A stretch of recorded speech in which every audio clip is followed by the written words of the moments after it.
Hola, ¿qué tal a todos? Saludos y bienvenidos a Onírica, colección poética.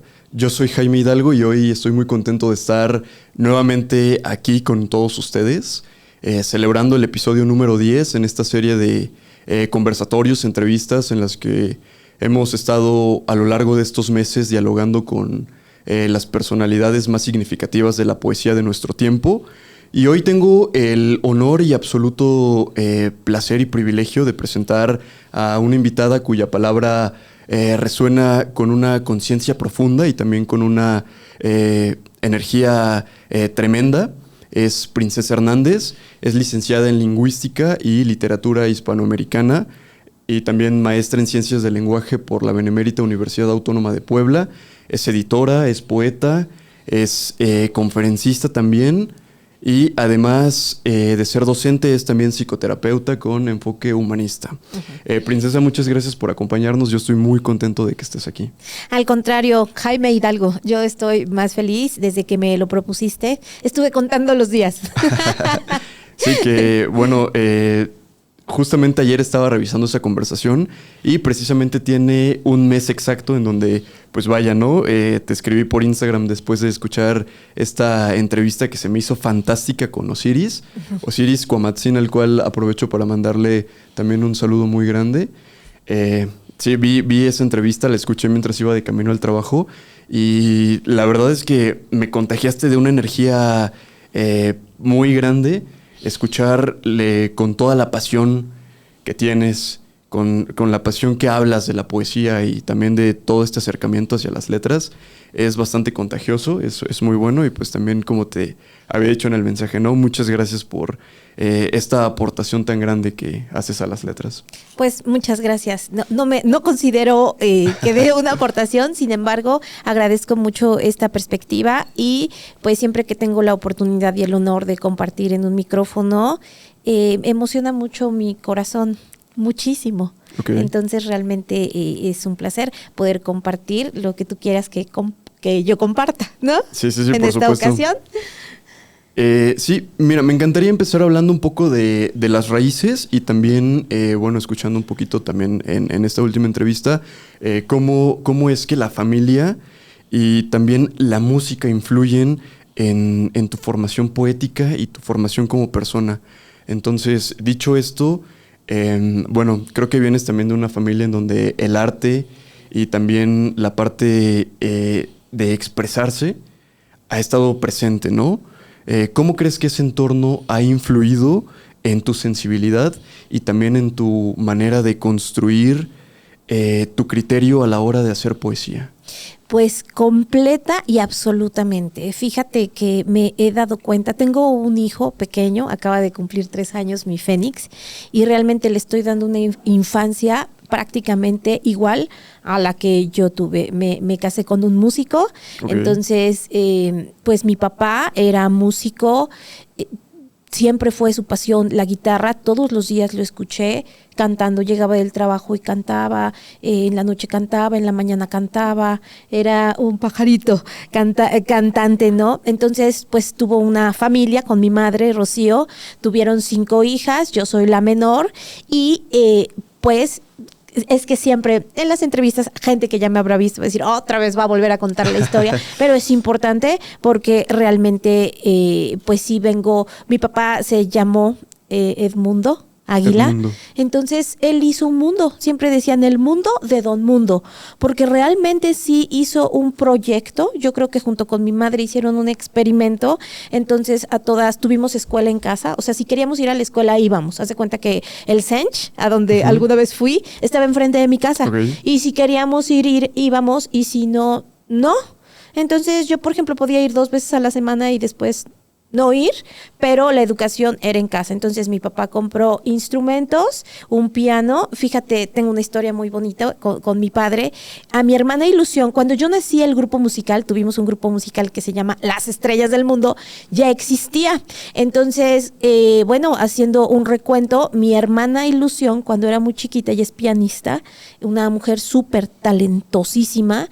Entonces mi papá le preguntó ¿qué instrumento quieres tocar? Y ella dijo el piano, pero bueno, ella cuenta que eso se lo preguntó a los 3 años. Ok. Y ella creyó que era un triangulito con una fresita. Entonces, esta historia es importante como para que empecemos a contextualizar la perspectiva de mi padre en la vida y de lo que yo viví y vaya, ahora doy testimonio y es la única manera, por lo tanto es la única manera que tengo de vivir.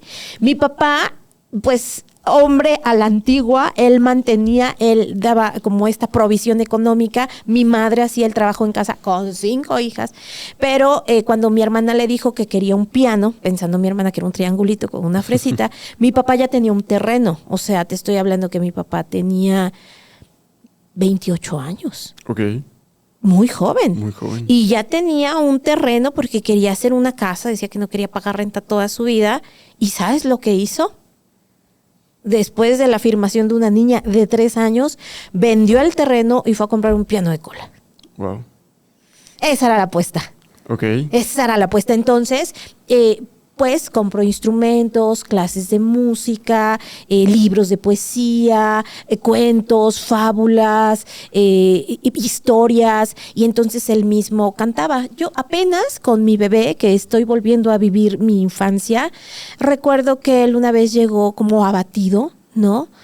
Y tocó, nos sentó a todas llegábamos, ay papá, para nosotros no nos asustaba que llegara mi papá, nos encantaba, porque él nos hizo sus compañeras de ruedo, sus compañeras de aventura. Al hacer el grupo, en lugar de decir yo voy, me divierto, con la música, con mis amigos, con la bohemia, que así crecí en la bohemia, pues nos hizo sus compañeras. Entonces tuvimos nuestro grupo, toda mi vida fue fiestas, ensayos, bailarinas, contratistas, nos íbamos a los pueblos, puro ruedo. Entonces él una vez llegó como muy abatido y empezó a tocar una canción que es la de el osito carpintero. Dice, ¿no? Dice la canción como, estaba el oso carpintero, que estaba muy triste porque sus hijitos morían de hambre y que llegó un cuervo con un ciervo con su cornamenta de oro y entonces le dio monedas de oro para que comprara miel y pan. Y después de mucho tiempo, cuando recuerdo esa imagen de todas, porque además él decía que todas decíamos miau, miau, miau, no, como las onomatopeyas de acuerdo a la canción, y todas chiquitas. Sí, claro. El osito carpintero era él. Ok. Y yo creo que la música, la poesía, el amor a Dios era ese ciervo, ¿no? Ese animal además bíblico que salía con las monedas de oro para que comprara leche y pan. Y lo más importante que nos enseñaron, como llevar este alimento a la mesa sin traicionarnos. Y yo creo que ahí está la poesía. Convencida estoy. Totalmente. Qué bonitos recuerdos. Lo cuentas con una energía de quien hace conciencia de ello y puede volver a vivir a través de la memoria. En ese sentido, bueno, mencionabas que tu papá con tus hermanas tenían un grupo musical, ¿no? Me imagino que estas hermanas mayores que tú, todas, por ahí escuché también que tienen algunos nombres pues un tanto poéticos. Sí. Entonces me gustaría, no sé, de ser posible que pudieras contar un poquito cómo fue crecer en un hogar y específicamente crecer con hermanas mayores, siguiendo tal vez un ejemplo de la sensibilidad artística. Pues es que para mí fue una gran fortuna hasta cierto punto, creo que en mi formación ser la hermana mayor. Después ya tuve que hacer mis actos psicomágicos para no tener encima de mí 4 mujeres tan poderosas, ¿no? Que sí es un compromiso muy grande. Pero, por ejemplo, en el grupo, voy a ir como nombrando de acuerdo al grupo. La mayor es mi hermana Nancy Estrella, y ella fue como una segunda mamá. O sea, cuando yo nací ella tenía 10 años, ¿no? Entonces ella tocaba el saxofón. Después viene mi hermana Esmeralda Reina, ella tocaba el bajo, muy habilidosa para la ingeniería, para la composición, muy, muy capaz, con mucha rapidez mental. Después viene mi hermana Amanecer Cristal, ella es cantante y tocaba la batería. Magnífica baterista, pero te estoy hablando que tocaba la batería a los 5 o 6 años. O sea, no es que se tardó mucho, no. De todo terreno, Amanecer Cristal, todo terreno. Después viene mi hermana Ilusión, Ahí mi papá se dio cuenta que mis hermanas mayores ocupaban el nombre menos raro, por decirlo así. Okay. Nancy Estrella decía, ay, me llamo Nancy, en lugar de decir me llamo Estrella, porque es complicado cargar un nombre de estos, Jaime Hidalgo. Es complicado, o sea, ya ahorita ya somos señoras, ¿no? Señoras que qué nos importa, pero en su momento, cuando salíamos del mundo de Don Mundo y de Doña Rocío, híjole, era complejo. Que como que tu hermana se llama Ilusión y como que tu hermana se llama Amanecer. Entonces, ahí decidió solo poner un nombre a las hermanas que vinieran, ¿no? Y a Ilusión solo le puso Ilusión y a mí, Princesa, solo me puso Princesa. Entonces, pues imagínate, todas con nuestros nombres raros, todas con nuestros instrumentos. Yo tocaba el pandero, es importante decirlo. Yo tocaba el pandero, pero también pensando en este encuentro afortunado que hoy tengo yo contigo, quería contarte que mi primer número en el grupo, o sea, mi papá como que dijo, mira, vamos a tener todos un número, la baterista es muy espectacular, la pianista es muy espectacular, tú estás pequeñita, tenía yo 3, 4 años, digo, estás pequeñita, pero es tiempo de que ya que jales con la familia, porque todos nos íbamos en el camioncito que compró y ni modo de dejar a la pequeña princesa, ¿no? Sí, claro. Entonces, pero para que no nada más fuera ahí el pandero y las maracas, lo que me dijo es que antes los danzones se dedicaban en los años 50, ¿no?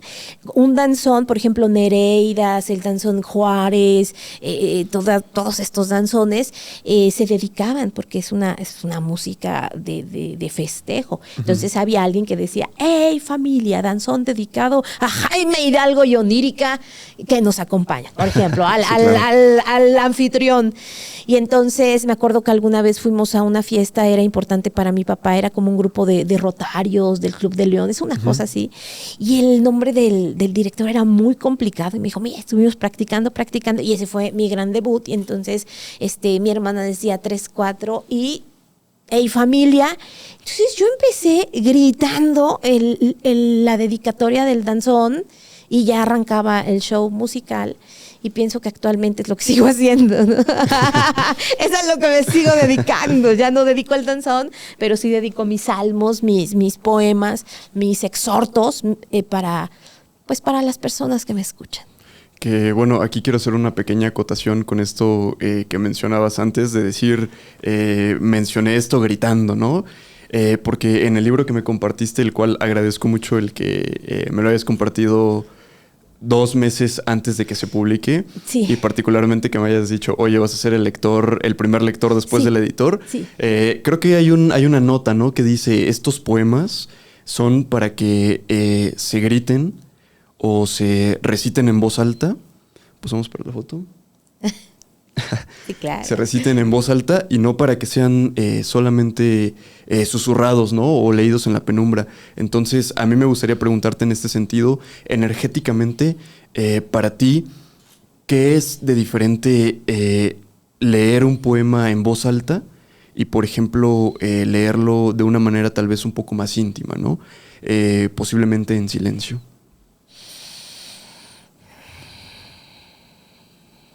Mira, creo que no he llegado al misticismo y al chamanismo del silencio. El silencio es, para que haya música, debe haber silencios. Creo que sigo en la cuerda, en la batería, en el grito. He tenido a lo largo de mi vida silencios forzosos, pero a mí me gusta la explosión. Me gusta el grito, me gusta el fuego, me gusta el relámpago, me gusta el trote fuerte. Claro, creo que el tiempo va haciendo lo suyo, ¿no? Igual a mi edad, con un hijo, me ha ido domando un poco el tiempo, pero claro, creo que hay ciertos poemas. No, estoy mintiendo, no lo creo. Fíjate que los griegos no creían en que la Biblia tuviera que estar escrita. ¿Y por qué no creían que la Biblia tenía que estar escrita? No es porque solo tenían acceso los monjes y la gente muy superior a tener la Biblia escrita, sino que ellos creían en el aura de la palabra. Entonces, que no era lo mismo leer alma mía, a quién yo encomendaré, ¿no? Mi corazón, si miro a los cielos, un salmo, el que sea, o aunque ande en valle de muerte, no temeré mal alguno porque tú estás conmigo. Había que decirlo, porque el aliento fónico tiene poder, porque la palabra y el sonido tiene aura, porque la concatenación de ciertos sonidos enciende cosas que deben ser encendidas en un ser humano. Y como creo mucho en Dios, te he de decir, Jaime, entonces soy seminarista, sí creo que hay en salmos, hay hechizos, hay abracadabras que deben ser dichos en voz alta para que tengan fuerza. Para que resuenen. Sí, para que lo sientas. Y este libro primero lo grité. Ok.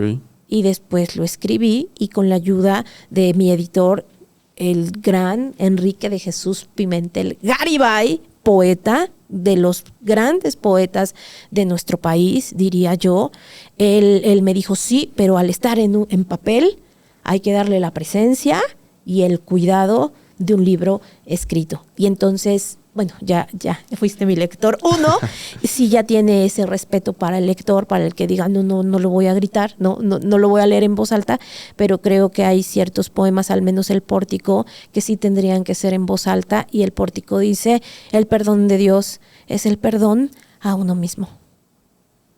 Y yo creo que eso no los tendríamos que repetir todos los días. Claro. ¿Verdad? Qué profundo. Me gustaría ahora preguntarte ¿cómo llegas a escribir La Sin Rumbo? Que es este libro que, bueno, va a salir a finales de noviembre, que, bueno, ya tuvimos la fortuna de leer. ¿Cómo llegas a esta poética? Porque es una poética, bueno, me gustaría primero que, de ser posible, definieras tú cómo es la poética de este libro, de La Sin Rumbo.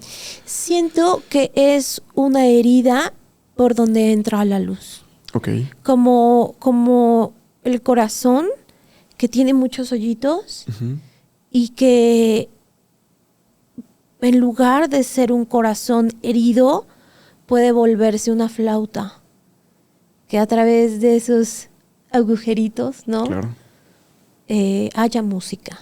Entonces creo que mi poética es eso, como una herida abierta por donde puede entrar la luz. Pero no es una herida que duela, sino es una herida donde ya puede entrar la luz, ¿no? Como esas fisuras en donde a través de la palabra, del llanto, ¿no? Del propio dolor, pues también pueden nacer flores. Creo que esa es mi poética. Claro. Pienso mucho en la metáfora de la composta, uh-huh, en que pues sí, de los desechos también pueden nacer flores, si los resignificas, si le das amor, ¿no? Hay poesía que es monstruosa, pero al pasarla a hacer poesía, a hacer un canto, entonces te redime. Entonces yo sí me siento como una poeta redimida a través específicamente de ese libro que es La Sin Rumbo. La Sin Rumbo. Me gusta mucho esta imagen que construiste de decir que es una fisura en donde entra la luz, esta musicalidad con la que también hablas. Y también no pude evitar pensar mientras estaba leyendo este libro en que las flores también crecen del asfalto agrietado. Y creo que en ese sentido es una poética que resignifica mucho el dolor. Entonces, me gustaría también preguntarte en este sentido de la musicalidad específicamente. ¿Cómo llevas la musicalidad a la poética? Es decir, ¿cómo haces de un grito, de una, pues sí, tal cual, de versos hablados, cómo los llevas al papel, vaya, y que siga conservando este ritmo, esta musicalidad? Es que siento que ahí viene como la conexión con las musas. ¿Con las musas? Sí. Okay. Ahí es donde siento que uno canaliza. No quiero usar esa palabra, así de un curso de milagros, canalice, pero es real. Uno conecta con algo que es un hilo, algo que está en el ambiente y que cuando tienes la sensibilidad y lo pides, ¿no? Porque también lo pides y creo que ya está en uno. Cuando, no sé, cuando tú escribes es algo como cuando despiertas un poquito del trance, es ¿cómo escribí esto? Pero es eso que el alma quiere expresar y es como una música que se va haciendo. Recuerdo cuando estudiaba en las montañas de Tennessee, en Milligan, el seminario en teología, tomé una clase que se llamaba Doctrina del Espíritu Santo con un maestro que era del África y dijo algo muy puntual al inicio de la clase. Dijo, miren, ustedes pueden olvidar todo del seminario, todo de la teoría, todo de los libros que hayan ustedes leído, excepto una cosa, y es que el poder del Espíritu Santo es infinito e ilimitado. Eso fue una semilla muy poderosa en mi alma, en mi corazón y en mi psique. Cuando él empezó ya después a hablar de otras cosas, empecé a escribir el poema justamente que le da título a este poemario, que es La Sin Rumbo. Me acusan de ser la sin rumbo. Y tenía la idea, tenía el corazón, tenía ya quería yo decir que no siempre la pragmática tiene la razón, que no siempre el plan debe ser A, B, C, D para ser una persona exitosa, o seguir el plan de acción para ser una poeta, o que alguien te dé permiso para hacer lo que quieres ser. Fue como un manantial que salió de una manera, fluyó de una manera, no podría yo explicarlo con palabras, por eso está el poema, pero cuando termina, ¿no? Dice, o quizás camino en la confianza de la hierba, del pájaro con sus 7 vidas, de Eva antes de morder la manzana, de las estrellas que brillan años luz. Me redimió profundamente esto que te acabo de mencionar y entonces el poema fluyó. Realmente tuve que hacer muy pocas correcciones y lo mismo, un poema que es muy, muy especial para mí, que está en el inicio, que se llama Salto de Fe. Salto de Fe, claro. Que es una oración a pecho abierto, es una conversación íntima, amorosa, con mi Padre Eterno. Es ampárame y ayúdame porque voy a saltar y no tengo ninguna certeza de que en este salto me vaya bien o salga viva, pero voy a saltar y confío. Y me di cuenta que en el triple mortal, cuando te atreves a saltar sin red, sin ¡ay, que la beca! ¡Ay, la ayudadita de mi mamá! ¡Ay, o de mi papá! ¡Ay, que el marido rico! Lo que sea, sí, cualquier red. Cualquier red. Cuando saltas en fe, eso le gusta a la deidad. Okay. Eso le gusta. Te sostiene y te dice, siempre estuve aquí. Entonces, ese es uno de los poemas que abre la primera sección, que es Luna Negra, y es eso, saltas y saltas con fe, y esa es una oración abierta, una oración honesta, una conversación que tuve en un momento fundamental de mi vida, donde voy a saltar, y ampárame porque grande es tu nombre. Amén. Claro. Princesa, a mí me encantaría, y creo que también a la gente que nos está escuchando, si puedas leernos algo o recitar algo, que me imagino, y escuchándote, creo que eres de esas escritoras que conocen su obra y sin necesidad de leer, la puede recitar, ¿no? Entonces, no sé de ser posible que nos puedas leer algo de ese libro o... Sí, por supuesto. Mira, quiero leerte, además quiero agradecerte mucho, Jaime, que tú fuiste el primer lector. No, muchas gracias, yo honrado por ello. Porque sé que, digamos, le dedicas tiempo y amor a la poesía. Y yo quiero decirte algo que también está específicamente, te lo quiero decir porque vi tu podcast, leo tus posts, veo tu trabajo, eres un joven con fuerza, con amor, con poder. Y la poesía abraza a un corazón que arde. El tuyo arde. Y la poesía recompensa de maneras, a veces con premios, sí. A veces con publicaciones, sí, por supuesto. Pero esas son las menos. Uh-huh. La poesía, cuando te abraza y te da sus besos porque le ofrendas tu vida y tu tiempo, Te da recompensas que me atrevo a decir que ninguna otra profesión te da. Y seguramente ya las has vivido. Entonces, este es un poema que le escribí a mi hijo. Se llama Fénix. Y dice: amé desde la raíz, me escondí en tu ombligo, te acurruqué en mi rencor, yo canté tu nombre, tú silenciaste el mío. Te arrebaté el brillo de mis ojos, te devolví a ti. Te convertí en el aroma que guarda el revés de un guante olvidado. Me perdoné, volví a mí, te olvidé. Te hallé humano, risueño y cantante en una espiral hacia el amor. Me hallaste humana, princesa emplumada, abuelito fuego, beso de neblina, el vampiro de la Tres Oriente y un ocelote que vigila a la cuna. Fénix guerrero, avecita inmortal, príncipe de las mareas, elegido de nuestras vidas secretas. Nos guiaste al camino amarillo, aquel donde el hombre de hojalata encuentra su corazón. En el alba despunta tu cabecita santa entre tules tornasol.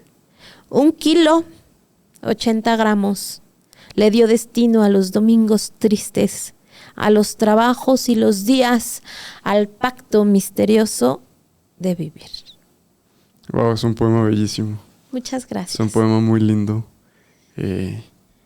Me encanta cómo haces una construcción de estas figuras mentales que se sienten tan apapachables y también tan fraternas e íntimas. Uh-huh. Y creo que eso me gusta mucho de la poética que haces, que es una poética muy honesta con lo que sientes, y también que quizá no se puedan encontrar tantos elementos encriptados, ¿no? Que creo que eso ha sido un recurso de la poética. Sí, exactamente. Fíjate que pienso que yo crecí con boleros, con cumbias, con rancheras, con tangos. A mi abuelo le tenía su consola y ponía discos de tangos. Entonces con el Martín Fierro, ¿no? Que además el epígrafe, así inicia el libro, que es un poema tan poderoso. Y dice: gracias le doy a la vida, gracias le doy al Creador, porque entre tanto rigor y habiendo perdido tanto, no perdí mi amor al canto, ni mi voz como cantor. No hay nada encriptado ahí, y siempre que lo recito o lo siento, me dan ganas de llorar, porque así es la vida. La vida tiene rigor, pero te da ciertas treguas. Entonces, como justo los salmos, las rancheras, los tangos, todo eso es lo que entró en mi mente. Los danzones, no hay mucho que esconder. Hay metáforas, pero digamos, esto desgarrado creo que no le quita belleza a la poética que me gusta y que además soy capaz de escribir, ¿no?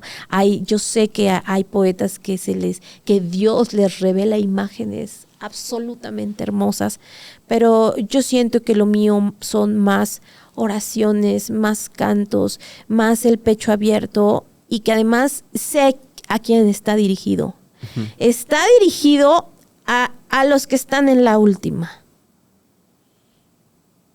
a los que pisan sus fracasos y siguen, a los que sufren con conciencia y saben que no serán consolados, a los que quieren mover al mundo con su corazón solitario. Para ellos escribo, absolutamente. Entonces, y sí lo veo quienes me leen, quienes me escriben, quienes se saben mis poemas, quienes se conmueven, quienes lloran conmigo, y son los raros, los no aceptados, los no populares, los no bonitos, los extraños. Esos son los que se conmueven con un Don Quijote, que además es un poema que me encanta, ¿no? Que está también ahí en el libro, que es también como este manifiesto de decir: no vuelvo a rogar amor, nunca más. Claro. Qué bellas palabras. Me encanta cómo puedes profundizar desde la parte emocional, ya sin tal vez algún tipo de miedo o de incertidumbre, de compartir lo que sientes, que creo que muchas veces eso puede representar una barrera, ¿no? A la hora de que gente comience a escribir, por ejemplo. Sí. Esta barrera de tal vez pensar en lo que otras personas puedan pensar u opinar de ello. Ajá. Y bueno, por ahí también me parece que tienes una anécdota bellísima en donde creo que recuerdo haber escuchado que estabas en el seminario y en uno de estos diálogos con Dios le dices como de a donde tú me digas que yo vaya, ahí es donde iré. Y eso te ha llevado a muchos lugares, ¿no? Que perfectamente pueden ejemplificar esto que dices, ¿no? Que son personas que quizá no las voltean a ver, personas que de alguna u otra forma han sido marcadas por algo, ¿no? Por el fracaso o por algunas cuestiones. Por la enfermedad. Entonces me gustaría, de ser posible, que nos cuentes un poquito más de ello. Sí, exactamente. Cuando yo regreso del seminario, toda mi apuesta estuvo cuando me fui, porque además mi alma, mi corazón, mi propia biografía lo necesitaba. Entonces junté todo el dinero que pude, trabajé fuertemente, me fui. Y cuando terminó ese proceso regresé, pero obviamente regresé a los 35 años, sin dinero, sin pareja, sin nada, pero con el corazón abierto. Entonces, renté un estudio en San Andrés Cholula, que ahí me quedé a vivir. Bueno, no en ese estudio, pero en San Andrés sí. Renté y había como una terraza donde se veían los volcanes. Entonces, sí recuerdo, estaba yo un poco desesperada y fíjate que te voy a contar algo muy bonito. Hice mi oración, estaba mi gato. Eso sí, tenía un gato. Los gatos siempre me han acompañado. Entonces estaba sola con una mano adelante, otra atrás y un gato. Y los volcanes y San Andrés y mi palabra y mi fe. Entonces ahora en retrospectiva lo tenía todo. Pero en ese momento me dio miedo. Sí me dio miedo. Y dije, bueno, Padre, quiero servirte. Y entonces hice esta pues declaración temeraria, ¿no? De decir, a donde tú quieras que yo vaya, yo iré, híjole. Y entonces, pues me llevó a muchos lugares. Una vez me invitaron, una maestra me contactó y no supe cómo, pero me contactó. Me dijo, oye, quiero que vayas a una escuela en Amozoc. Dije, bueno, sí, voy a Amozoc. Oye, quiero que vayas, otra maestra, de ahí empecé a conocer a mucha gente. Oye, que vente a Coacnopalan, ¿no? Que un abrazo a toda la gente de Coacnopalan, que es como si fuera mi segunda casa. Entonces, bueno, ahí voy. Y luego fui a Palmarito. Oye, que vete a dar una charla a Palmarito. Bueno, fui a Palmarito y cuando me regresé en el taxi, me dijeron, no, que Pecho, había una balacera. Había una balacera. Y entonces, Palmarito, Coacnopalan, Amozoc, toda esa área. Y entonces, así, pues me dio mucho miedo y el taxista me dijo, ¿por qué vienes? Y en mi fe, a lo mejor van a decir, esta señora está en delirio. En mi fe, en mi perspectiva, en cómo yo vivo y he vivido desde que nací, respondí, porque Dios me mandó. Y entonces me dijo, ¿tú sabes que este es el triángulo rojo? Y dije, no lo sabía. Entonces, fíjate cómo Dios contesta, ¿no? Me mandó a lugares, pues sí, peligrosos, pero creo que ahí era necesario dar el mensaje que yo quería dar. ¿Cómo me empoderé? Porque es importante para todo esto que te estoy contando, digamos, en retrospectiva. Pues ¿quién te invita? ¿Quién esto? El cielo va dictando, ¿no? El cielo va dictando. Pero un amigo, cuando regresé, conocí a una persona que se llama Dorian. Él es un amigo muy querido que leyó La Caverna de Medusa, me contactó, me dijo, oye, me encanta, es un librazo. Ay, muchas gracias, ¿no? Y entonces me regaló un libro que se llama El Jardín Secreto. La verdad no lo leí. Y me lo regaló y luego me dijo, oye, ¿ya leíste el Jardín Secreto? Dije, no, la verdad no lo he leído. Y luego me volvió a insistir, oye, por favor, lee el Jardín Secreto. Fue a mi casa y me dijo, me voy a sentar a que lo leas. Lee la primera parte, por favor. Y dije, bueno, está insistiendo tanto. Claro. Esa fue la respuesta a la oración que yo hice. Y resulta que es una versión del Génesis poética. Ok. Entonces dice que Dios, si me permites, quisiera contártelo. Por supuesto. Dice que Dios estaba con su rostro celestial en la nébula del infinito y se sentía solo. Entonces dijo, bueno, haré la luz. Y se hizo la luz, pero se seguía sintiendo solo. Y entonces dijo, bueno, haré criaturas marinas. E hizo a pues hizo a los pulpos, hizo a los peces, hizo a los reyes de los océanos, ¿no? Hizo a la ballena con su chorro de agua, pero se seguía sintiendo solo. Dijo, bueno, pues entonces haré los árboles, sus frutos, y se seguía sintiendo solo. Haré a las bestias, haré a los leones, haré a los tigres, y se seguía sintiendo solo. Y entonces tomó del barro, ¿no? Y lo insufló con su aliento divino y creó al hombre y a la mujer. En este Génesis no sale la mujer del hombre, sino los crea a ambos y los crea con una sola misión: que le cuenten acerca de su creación. Por lo tanto, dice este Génesis, de entre todas las criaturas, las más amadas por Dios son los contadores emotivos de historia, los cantores, los juglares, los poetas, los narradores, porque entre todas las criaturas son las que están haciendo la voluntad de Dios y acompañándolo en su soledad, de tal manera que el poeta, el juglar, el cantor, el contador emotivo de historias nunca temerá mal alguno, porque es el hijo favorito de Dios. Qué paz sentí, no tener un peso en la cuenta, pero sí ese amigo, ese libro y esa palabra, porque fue la respuesta de decir, sé valiente, ve y cuenta mi creación. Mi creación en el sentido de las buenas nuevas, Jaime, de que hay esperanza, de que nuestra vida no está en manos de los canallas, que si hay malos amores, vendrán buenos amores, que si sientes que ya no puedes, siempre hay un salto de fe, y que si en la última, en la enfermedad, en el valle de muerte, la poesía te acompaña, y que este es un viaje, y si termina, empieza otro. Qué belleza, qué belleza. Creo que tu poética toca emociones profundas, pero también invita a reflexionar sobre la existencia, ¿no? Y bueno, en este sentido tengo algunos conceptos de los cuales me gustaría saber tu perspectiva. Entonces, para ti, ¿qué es la poesía, princesa? Para mí la poesía es el aliento divino que Dios nos ha dado a todos los seres humanos y al cual tenemos, es un derecho divino.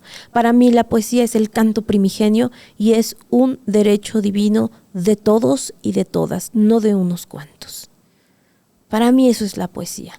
Y pienso mucho en el poeta Nezahualcóyotl, porque me conmueve su poesía de estas flores emplumadas, de este maíz tostado, de esta tierra con jade, de esta belleza del quetzal, de sus 400 voces. Sin embargo, lo dice bien, todo morirá, menos los cantos y las flores. Entonces creo que la poesía son los cantos y las flores, lo que no muere, lo que resuena en la eternidad. Por eso es tan poderosa. Por eso una oración es tan poderosa. Yo sí creo, la poesía, la palabra con fuerza levanta, redime, te empodera, te regresa otra vez al camino de la esperanza y de la dignidad. Y para mí, la poesía es el aliento que mueve y motiva mi vida. Yo no podría vivir sin fe y sin poesía. No podría ni levantarme de mi cama. Princesa, ¿para ti qué es la vida y qué es la muerte? Pues para mí la vida es sueño, ¿no? Como Calderón, sí es cierto. La vida es sueño y los sueños, sueños son. Y la muerte, La muerte siento que es un viaje interestelar.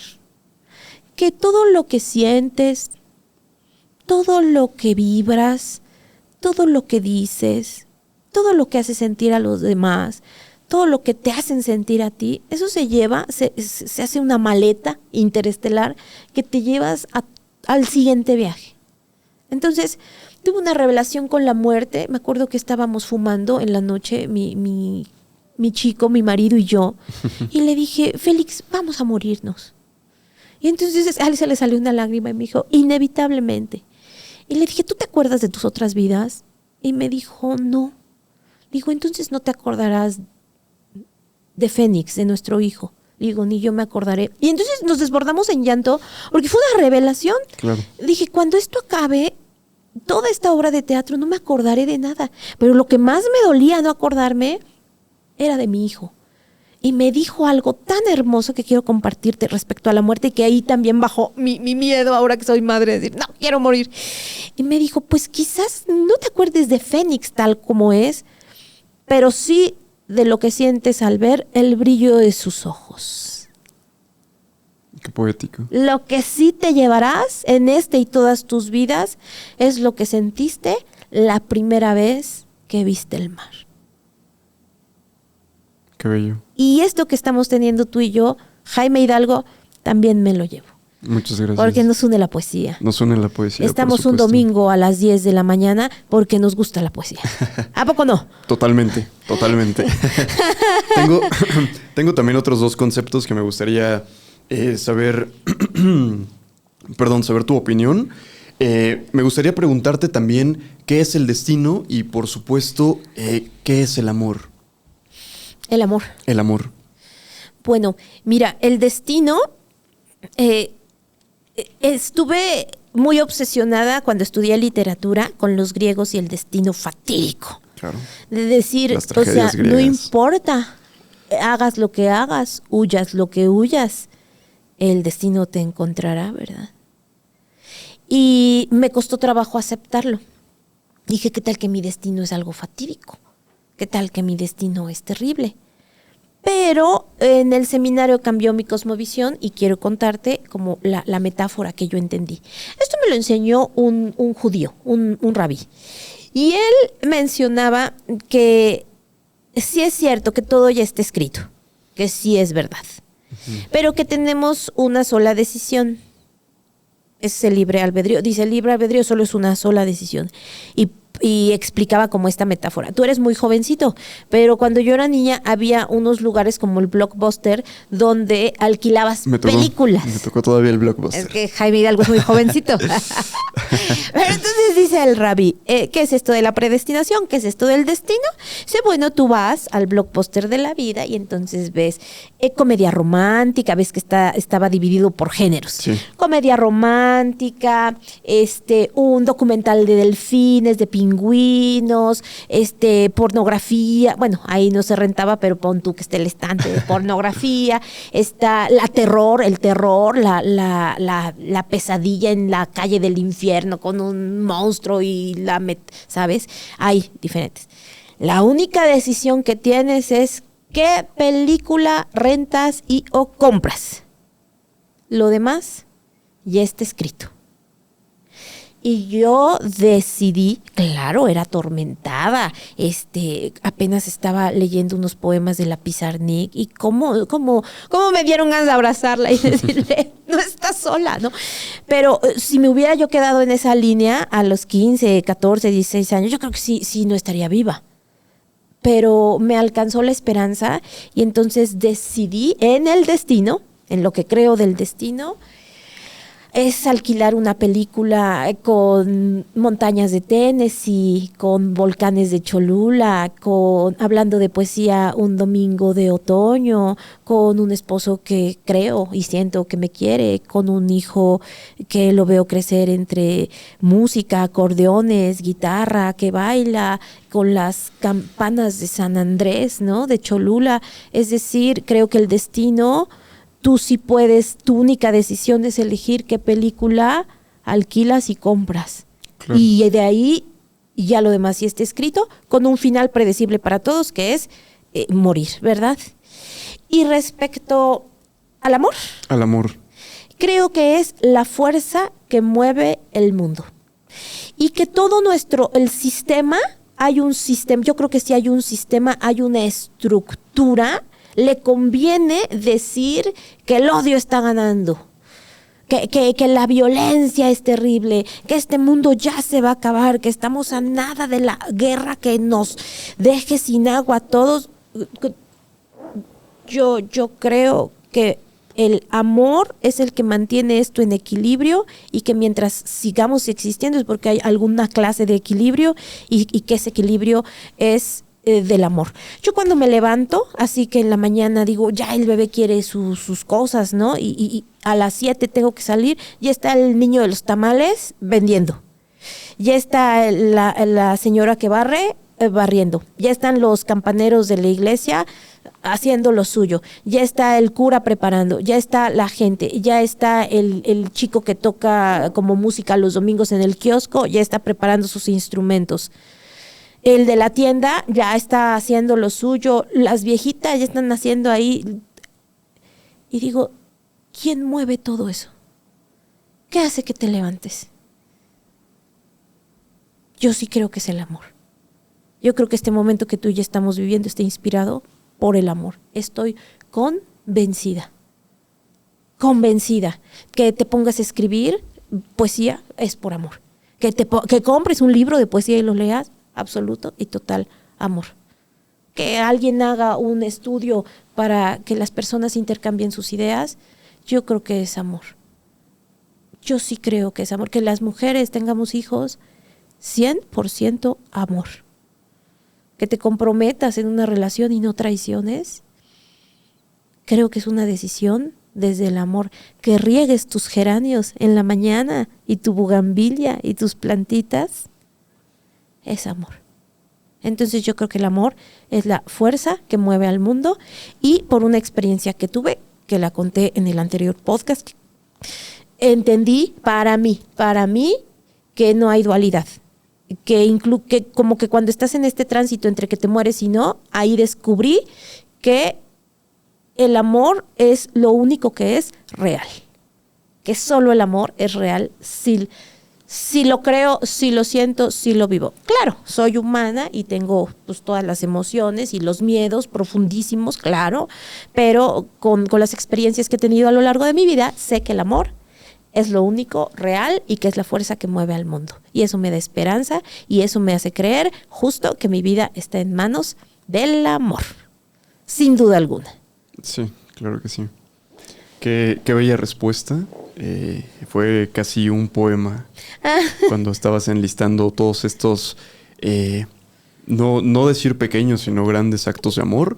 Veo que estamos ya en los últimos minutos de este conversatorio. Fue un transcurrir veloz. Sí. En retrospectiva, me gustaría hacerte una pregunta con respecto al yo, con respecto a la sensibilidad. Ahora que escucho cómo Bebé Fénix está siendo criado por dos padres llenos de amor, llenos de arte, y también escuchando cómo fue tu crianza, me gustaría preguntarte, ¿crees que somos lo que somos porque existe una codificación genética, o somos lo que somos porque hay una predisposición cultural que nos condiciona a ser de alguna forma? Fíjate que nunca lo había pensado, Jaime Hidalgo. Nunca lo había pensado. Sin embargo, sí creo que el entorno se impone. Mira, la epigenética habla de que hay genes, por ejemplo el de la esquizofrenia u otros de salud mental, que en un ambiente, por ejemplo, el experimento, dos gemelos muy parecidos, los dos tienen el gen de la esquizofrenia, uno se va con una familia violenta, explota. El otro se va a un entorno amoroso, en paz, respetuoso, no detona. Entonces sí creo que el entorno dicta, y además esto es muy humanista. El ser humano, según el humanismo, puede desarrollar su máximo potencial, porque es lo natural. Piensa en un niño de 0 a 6 años. Aprende un idioma, si le inculcas otro, aprende 2 códigos, a nadar, a andar en bici, patín del diablo, a comer, a hablar, a manipular, a echar bromas, ta, ta, ta, ta. Yo creo que un niño de los 0 a los 6 aprende más que ya después de los 30 a los 80. Si te ahuevas, ¿no? Pero ahí viene.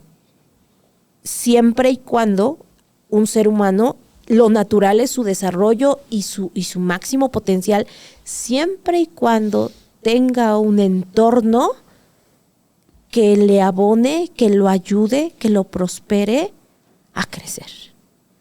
Entonces yo sí creo, por ejemplo, pienso en mi hermana Ilusión. Solo habría existido una ilusión en el entorno en el que ella fue engendrada. Solo habría un amanecer en el entorno donde ella creció, una estrella, una esmeralda y una princesa.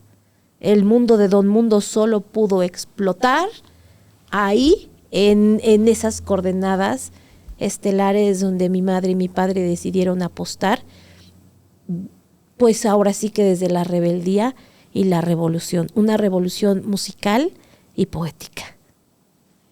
Princesa, ¿cómo te gustaría que la gente te recuerde? Te habría dicho como una buena persona. Sin embargo, a veces me he dado cuenta a lo largo de mi vida que el querer ser siempre una buena persona te lleva a la poca asertividad. Entonces, eso me ha pasado facturas muy caras. Entonces, creo que quisiera que la gente me recordara como alguien que fue leal a sí misma, sin hacerle daño a los demás, pero eso me gustaría, que dijeran, princesa, fue leal a sí misma. O sea, porque hay un canto rebelde en la juventud, ¿verdad? Pero es a prueba del tiempo. Creo que lo fabuloso no es volverte como rígida y jamás voltear pero que hay convicciones del alma, hay convicciones muy profundas que se llevan hasta la muerte. Y finalmente, Princesa, ¿en dónde podremos encontrar este libro que va a publicarse en cerca de 2 meses? En cerca de 2 meses, pues mira, va a estar en las librerías de Ciudad Universitaria, Okay. ¿no? Va a estar en Profética, seguramente, y va a estar en otras librerías, amigos míos que tienen sus librerías, sus espacios, en Amazon igualmente. Sin embargo, mi propuesta y la propuesta de este libro es el ruedo. El ruedo, a mí claro. me gusta el ruedo.